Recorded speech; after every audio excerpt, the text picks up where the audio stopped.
Good evening my dear students. आज हम alcohol ether chapter की एनसीईआरटी एक्सरसाइज का 7.10, 11, 12 और 13 नंबर क्वेश्चन सॉल्व करेंगे। जैसे कि आप देख पा रहे हैं कि स्क्रीन पे आपके लिखा हुआ कि write chemical reaction for the preparation of phenol from chlorobenzene. ये है आपका 7.10 क्वेश्चन। और दूसरा है write the mechanism of hydration of ethene to yield ethanol. ये भी दोनों ही बहुत इंपॉर्टेंट क्वेश्चन हैं। साथ ही साथ इसके आगे आने वाले दो और क्वेश्चंस के बारे में डिस्कस करेंगे। वीडियो को लास्ट तक देखिए। ये एनसीईआरटी एक्सरसाइज के क्वेश्चंस जो हैं जो कि बहुत हेल्पफुल होते हैं आपके लिए, इनको सॉल्व करना ज़रूरी है। तो जैसा कि आप देख पा रहे हैं कि आपका क्वेश्चन 7.10 है, how you will prepare chlorobenzene to phenol. तो ये आपका फार्मूला है क्लोरोबेंजीन, जिसका स्ट्रक्चर हमने बना दिया। बेंजीन रिंग के ऊपर कहीं पे भी आप Cl लगा सकते हैं। क्योंकि ये न्यूक्लियोफिलिक सब्स्टिट्यूशन रिएक्शन नहीं करता है, क्योंकि Cl और कार्बन के बीच का बॉन्ड जो होता है छोटा होता है और स्ट्रांग होता है, जिसकी वजह से डायरेक्ट हम न्यूक्लियोफिलिक सब्स्टिट्यूशन रिएक्शन, यानी कि अगर आप सोचते हैं कि NaOH मिला करके हम इसको रिएक्शन करा दें एक्वस NaOH से, तो ये Cl हट के OH आ जाएगा, तो फिनॉल नहीं बनेगा। यहाँ पे हमको क्या करना होता है, रिएक्शन तो हमको ऐसे ही करनी होती जैसे लिखी गई है, लेकिन इसमें Cl की जगह पे OH नहीं आ पाता। और हमें क्या प्रोडक्ट मिलता है, अगर इसको हम टेम्परेचर और प्रेशर हाई रखें, हाई टेम्परेचर और हाई प्रेशर, तो ये हमको सोडियम फेनॉक्साइड बनाएगा benzene ring, single bond ONa। यहाँ पे सोडियम फेनॉक्साइड बनेगा, साथ साथ इसमें NaCl बनेगा और H2O बनेगा। ये तीन चीज़ें बनेंगी। यहाँ पे 2NaOH का यूज़ किया जाएगा। लेकिन स्टूडेंट याद रखना है कि हमें डायरेक्टली कभी भी क्लोरोबेंजीन में NaOH मिला के, यहाँ पे जैसे हमने ONa लगाया है, फिनॉल नहीं बनाना। हमेशा याद रखना है, इसे सोडियम फेनॉक्साइड बनेगा। और जब सोडियम फेनॉक्साइड बन जाएगा तो सोडियम फेनॉक्साइड को हम आगे रिएक्शन को फॉरवर्ड कराएंगे। इस सोडियम फेनॉक्साइड की रिएक्शन हम कराएंगे एसिड से, कर दीजिए आप HCl से, तो ये Na हट के यहाँ पे Na अब हट जाएगा और OH आ जाएगा और ये बन जाएगा NaOH। फिनॉल बन के तैयार हो गया और NaCl हो गया। तो हमने जो आपको कंसेप्ट बताया, इस प्रोसेस को हम डाउस प्रोसेस बोलते हैं। क्या नाम बताया मैंने? डाउस प्रोसेस। कभी कभी डायरेक्टली आपको बोलेगा कि डाउस प्रोसेस के थ्रू कैसे बनाएंगे, तो डाउस प्रोसेस अगर बोले, या वो बोलता है क्लोरोबेंजीन के थ्रू कैसे बनाएंगे, तो दोनों ही केस में आपको ऐसे बनाना है। पहले NaOH के साथ रिएक्शन करा लीजिए। NaOH के साथ रिएक्शन कराने से सोडियम फेनॉक्साइड बना दीजिए, और सोडियम फेनॉक्साइड की रिएक्शन वाटर से करा दिए या एसिड से करा दी, दोनों ही हो सकती हैं रिएक्शन। अगर H2O भी लेंगे तो भी आपकी रिएक्शन हो जाएगी। अब दूसरा रिएक्शन है write the mechanism of hydration of ethene to ethanol. Ethene से एथेनॉल बनाना है और इसकी मैकेनिज्म लिखनी है, डायरेक्ट रिएक्शन नहीं लिखनी है। जैसे कि आप देख पा रहे हो कि एथीन का फार्मूला होता है CH2 डबल बॉन्ड CH2। ये 7.11 क्वेश्चन है। एथीन टू एथेनॉल बनाना है। आप रिएक्शन के बारे में जानते हैं, अगर कोई भी एल्कीन है उसमें वाटर मिलाते हैं और एसिड मिलाते हैं, H पॉजिटिव लेते हैं, मरकरी आयन लेते हैं, तो आपका अल्कोहल्स बन जाते हैं। एक कार्बन पे हम H ऐड कर देते हैं CH3 और सिंगल बॉन्ड CH, दूसरे कार्बन पे OH लगा देते हैं और एथेनॉल बन जाता है। एथीन से एथेनॉल की ये रिएक्शन लिखी गई है, ये एथीन बोलते हैं इसको। माय डियर स्टूडेंट, एथीन का कॉमन नेम एथाइलिन होता है। कभी कभी अगर एथाइलिन बोल दे तो ऐसा ना हो कि कंफ्यूज हो जाए। एथाइलिन कॉमन नेम है, एथीन IUPAC नेम है, और एथेनॉल बन गया। लेकिन यहाँ पे क्वेश्चन में उसने ये नहीं पूछा है कि रिएक्शन नहीं पूछी, उसने मैकेनिज्म पूछी है। मैकेनिज्म का मतलब है कि किस तरह से रिएक्शन होती है। ये H पॉजिटिव यानी कोई एसिड मिलाया जाएगा, Hg डबल पॉजिटिव क्यों मिलाया जा रहा है, इसकी पूरी कॉन्सेप्ट और फिनोमेनास के साथ में मैकेनिज्म को समझाना है। तो देखिए, अगर आप एसिड नहीं मिलाएंगे तो ये रिएक्शन नहीं होती है। और क्यों नहीं होती, इसके हम आपको बताते हैं। सबसे पहले तो कोई भी एसिड मिलाएंगे यहाँ पे, चाहे कहीं से भी H पॉजिटिव आयन लें, स्पेशली H2SO4 मिलाया जाता है यहाँ पे, H2SO4, और साथ में थोड़ा वाटर मिलाया जाता है। या ये कह सकते हैं कि डाइल्यूट H2SO4 मिलाया जाता है। जब आप इसमें H2SO4 मिलाते हैं वाटर के साथ में तो एसिड से H पॉजिटिव आयन क्रिएट होता है जो कि कैटालाइज करता है। मरकरी आयन की प्रेजेंस में और ज़्यादा तेज़ रिएक्शन होती है। ये हमारा एथीन है, ethene CH2 double bond CH2। इसमें कार्बन और कार्बन के बीच में डबल बॉन्ड है, लेकिन ये जो हमारा H पॉजिटिव है जो एसिड मिलाने पे हमको मिला उसके पास इलेक्ट्रॉन की कमी है, तभी इस पर प्लस चार्ज है। यानी कि इसका इलेक्ट्रॉन कहीं चला गया है या सल्फेट आयन के पास चला गया है, तो ये इलेक्ट्रॉन की तलाश में रहता है। एथीन में ये डबल बॉन्ड होने की वजह से इसको यहाँ पे इलेक्ट्रॉन दिखाई देता है। एथीन में रेजोनेंस होता है और इस तरह से इसका इलेक्ट्रॉन शिफ्ट करता है कार्बन की तरफ। जिधर की तरफ शिफ्ट करेगा उस पर प्लस चार्ज आएगा और जिधर की तरफ जाएगा उसमें यहाँ पे प्लस चार्ज आ जाएगा इस जगह पे, और उधर वाले साइड में जिधर की तरफ ये इलेक्ट्रॉन शिफ्ट करेगा उधर माइनस चार्ज आएगा और दूसरे वाले कार्बन पे प्लस चार्ज आएगा। अब इस हाइड्रोजन आयन को इलेक्ट्रॉन की तलाश है। ये हाइड्रोजन आयन इस C पे अटैक करेगा निगेटिव आयन की वजह से, और पहले स्टेप में ये हमारा बना देगा CH2 सिंगल बॉन्ड CH3। यहाँ पे प्लस चार्ज था, ये plus charge as it is रहेगा। यानी ये पहला स्टेप है जिसमें हाइड्रोजन आयन, जिसे हम प्रोटॉन कहते हैं, हाइड्रोजन आयन को हम प्रोटॉन भी कह सकते हैं, इसने अटैक किया। तो पहले स्टेप को, स्टेप 1 को हम प्रोटोनेशन बोलेंगे। प्रोटोनेशन यानी प्रोटॉन ने अटैक किया है और इसने कार्बोकैटायन बना दिया। दूसरे स्टेप में हमने आपको बताया कि जब हम एथीन से एथेनॉल बनाते हैं तो रिएक्शन में, जैसे हमने आपको ऊपर दिखाया कि वाटर हम ऐड करते हैं, वाटर ऐड करते हैं, इसका मतलब कि अब हम वाटर को ऐड करेंगे। यहाँ पे कार्बोकैटायन पे, यानी जो हमारा CH3 single bond CH2 positive है, इस पे वाटर यानी H2O में एक न्यूक्लियोफाइल है, 2 पेयर इलेक्ट्रॉन के बचे हुए हैं, ये न्यूक्लियोफाइल है। ये न्यूक्लियोफिलिक अटैक होता है और ये पॉजिटिव आयन पे जाके जुड़ जाता है। तो स्टेप 2 जो हमारा बोला जाएगा, स्टेप 2 वो बोला जाएगा न्यूक्लियोफिलिक अटैक।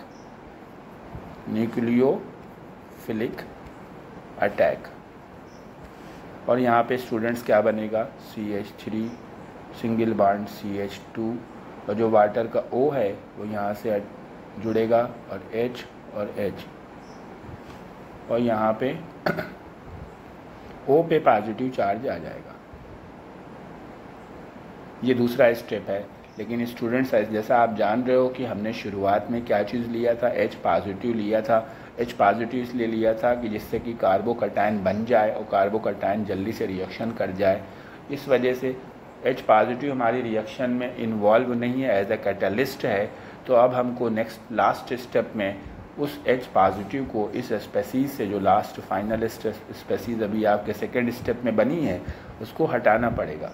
H पॉजिटिव को हटाने के प्रोसेस को, H पॉजिटिव के जोड़ने को प्रोसेस को प्रोटोनेशन बोलेंगे, लेकिन H पॉजिटिव के हटाने के प्रोसेस को डीप्रोटोनेशन कहेंगे। यानी स्टेप 3 हमारा होगा कि हम उस प्रोटॉन को हटाएं, डीप्रोटोनेट करें। तो लास्ट स्टेप है डीप्रोटोनेशन। अब हमने जो हमारा ये बना था CH3 CH2 single bond OH और H और पॉजिटिव, इससे हम H पॉजिटिव हटा दें तो ये हमारा बच जाएगा CH3 CH2 OH। तो ये हमारा प्रोडक्ट बन गया CH3 CH2 OH और प्लस H पॉजिटिव। ये हमारा एथेनॉल बन के तैयार हो गया और इसकी ये मैकेनिज़्म हो गई। अब हम चलते हैं क्वेश्चन नंबर जो आपका है 7.12।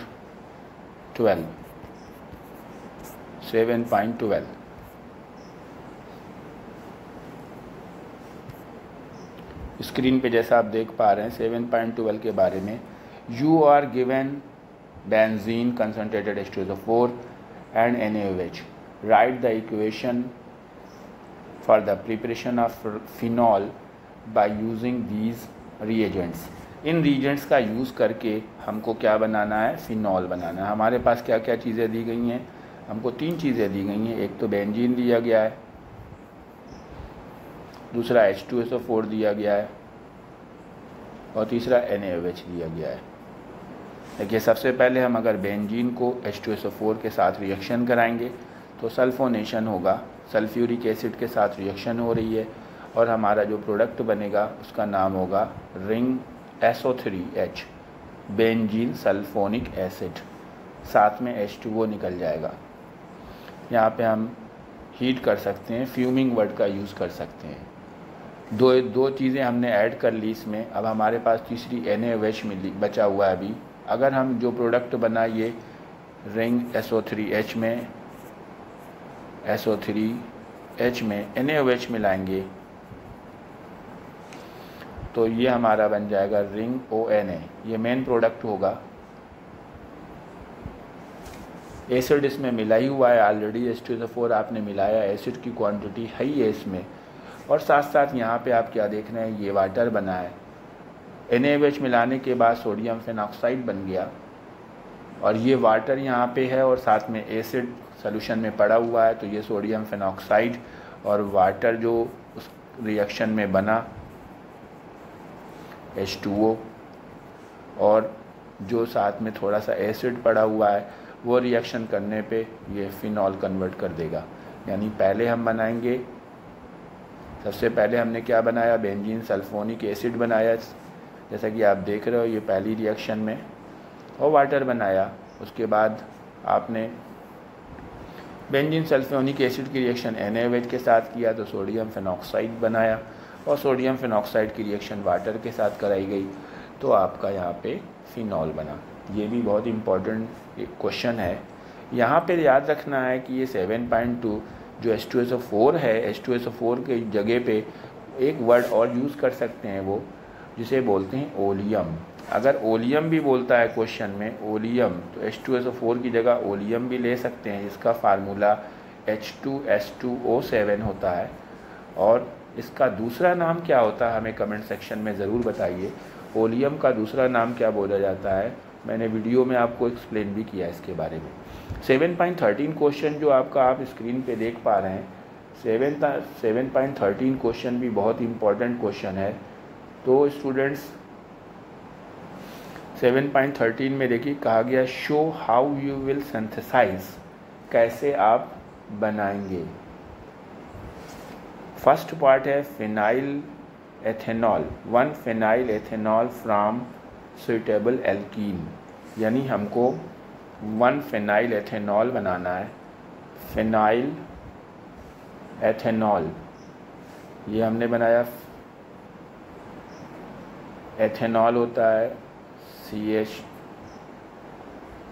1 फिनाइल करना है तो ये OH हुआ और ये CH3, ये है 1 फिनाइल एथेनॉल। अभी जो हमने एक मैकेनिज़्म लिखी थी आपको, जिसमें हमने आपको बताया कि एल्कीन यानी एथीन से एथेनॉल बनता है, तो यहाँ पे भी क्वेश्चन उसी कॉन्सेप्ट के ऊपर बेस है। उसमें क्वेश्चन में बोल रहा है कि एल्कीन लेना है, कोई कौन सा एल्कीन लिया जाए कि वाटर मिलाने के पे ये बन जाए। तो अब आप जानते हो इसमें रिंग है तो रिंग तो लेना ही लेना है और यहाँ पे आपका डबल बॉन्ड का होना ज़रूरी है। तो अगर हम ये बेंजीन रिंग लें और सिंगल बॉन्ड CH लें और डबल बॉन्ड CH2 लें, ऐसा कंपाउंड अगर लें और इसमें वाटर मिलाएं और साथ में H पॉजिटिव लें, तो जैसा कि जानते हो कि ये वाले कार्बन पे OH आ जाएगा और ये वाले पे H आ जाएगा, बॉन्ड सिंगल हो जाएगा और ये आपका प्रोडक्ट बन जाएगा benzene ring, single bond CH, OH and CH3। यानी कि हमें ये कंपाउंड क्या है, किससे बनाया गया, सुइटेबल एल्कीन बोला गया था। इसका अगर कॉमन नेम बोलेंगे तो इसका नेम होगा स्टीयरीन। स्टीयरीन से ही आप 1 फिनाइल एथेनॉल बना सकते हैं वाटर की रिएक्शन करा करके। ये 7.13 का फर्स्ट पार्ट था। सेकेंड पार्ट है cyclohexane methanol using alkyl halide by SN2 reaction. Cyclohexane methanol. पहले तो आप ये समझें कि साइक्लोहेक्सेन मेथेनॉल है क्या। ये है प्रोडक्ट आपका, इसे बोला जाएगा साइक्लोहेक्सेन मेथेनॉल, और ये हमको बनाना है एल्काइल हैलाइड से और SN2 मैकेनिज़्म से बनाना है। तो इसकी हमें रिएक्शंस भी लिखनी पड़ेगी और मैकेनिज़्म भी लिखनी पड़ेगी। तो सबसे पहले तो हम जानते हैं कि अगर ये हमने कोई हैलोजन लिया Cl और इसकी रिएक्शन हम KOH एक्वस से करा देते हैं, तो ये Cl को हटा के OH कर देगा। तो ये तो आपकी रिएक्शन हो गई और KCl साथ में बन जाएगा। अब इसकी मैकेनिज़्म कैसे लिखी जाएगी, SN2 मैकेनिज़्म के थ्रू करना है इसको। मैकेनिज़्म और बता देते हैं। ये जो आपका कार्बन है ये वाला, ये हमने ये बनाया, इधर हमने Cl लगाया और इसके 3 बॉन्ड्स बनाए, जिसमें 2 पे H है और 1 पे हमारा ये साइक्लोहेक्साइल की रिंग है। SN2 मैकेनिज़्म में OH निगेटिव बैक साइड से अटैक करेगा, ये इन दोनों H के बीच से पहुंचेगा, क्योंकि ये प्राइमरी अल्काइल हैलाइड है। प्राइमरी होने की वजह से इसके पास 2 हाइड्रोजन हैं और हाइड्रोजन की वजह से ये OH निगेटिव अटैक कर पाएगा। और जब ये अटैक करेगा तो एक इंटरमीडिएट बनाएगा, जो बनेगा C, इधर H, इधर H और ऊपर ये आपका साइक्लोहेक्साइल, और ये जो आपका न्यूक्लियोफाइल आया OH डॉटेड बॉन्ड से अटैच हो जाएगा और ये वाला Cl भी इधर डॉटेड बॉन्ड से हो जाएगा। यानी कि एक तरह से ये समझिए कि ये OH जुड़ा है इधर से और Cl हट रहा है। और नेक्स्ट क्या होगा कि इधर से वो Cl को हम हटा देंगे और Cl को जब आप हटाएंगे तो ये क्या बना देगा C, और ये साइक्लोहेक्साइल इस साइड में बेंड कर जाएगा और ये H और ये H और इधर से ये OH। ये SN2 मैकेनिज़्म के थ्रू बनाना था, इसलिए हमको ये मैकेनिज़्म शो करना ज़रूरी था। स्टूडेंट, इसका लास्ट पार्ट आप हमें ज़रूर करके दिखाइए और बताइए कि आपको वीडियो कैसी लगी।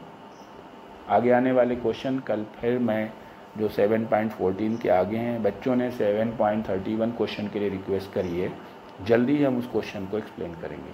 Thank you, have a nice day.